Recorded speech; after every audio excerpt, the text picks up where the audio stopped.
بات لے کر حاضر ہوا ہوں کہ آپ لوگ خدا را اپنے ماضی کو سٹڈی کریں. آپ کو معلوم ہوگا کہ آپ جس عقیدے کو اس دنیا میں، اس علاقے میں، اس پاکستان میں عروج دے رہے ہیں، میں آپ کو بتانا چاہتا ہوں یہ عقیدہ مسلمانوں کا عقیدہ نہیں ہے. میں آپ کو اس کی تھوڑی سی ہسٹری بھی بتانا چاہتا ہوں تاکہ آپ کو معلوم ہو جائے کہ یہ عقیدہ کیسے پھیلا. 5ویں صدی کی بات ہے، 445 ہجری میں، جب ارطغرل غازی سلجوقی کا دور تھا. یہ وہ دور تھا کہ جہاں پر فتوحات بھی بہت زیادہ میسر ہوئی، لیکن ان کے درمیان میں ایک ایسا شخص نمودار ہوا جس کو بیندری کے نام سے جانا جاتا ہے. یہ وہ شخص تھا جو کہ معتزلہ اور خوارج کے عقائد رکھتا تھا. اس نے لوگوں کے سامنے حضرت ابوبکر، حضرت عمر رضی اللہ تعالیٰ عنہ کی شان کو کم کرنے کے لیے یہ عقیدہ بیان کیا کہ آپ صلی اللہ علیہ وسلم اپنے جسم اطہر کے ساتھ قبر میں موجود تو ہیں لیکن ہمارے صلوات والسلام کو نہیں سنتے. نعوذ باللہ، گویا کہ وہ یہ ثابت کرنا چاہ رہا تھا کہ محض جسم ہی وہاں پر موجود ہے.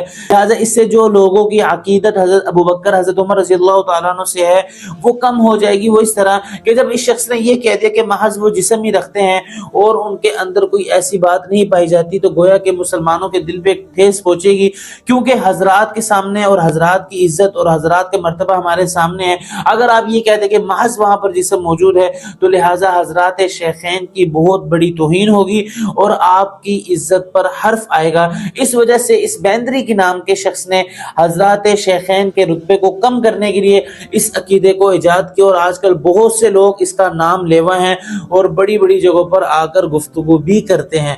تو میں نے آپ کو بتایا کہ یہ عقیدہ دراصل مسلمانوں کا نہیں ہے بلکہ روافض کا ہے، بلکہ خوارج کا ہے، بلکہ معتزلہ کا ہے. یہ وہ لوگ تھے کہ جنہوں نے بہت سی ایسی باتیں دین میں ایجاد کی جن کا اسلام سے کوئی تعلق نہیں تھا.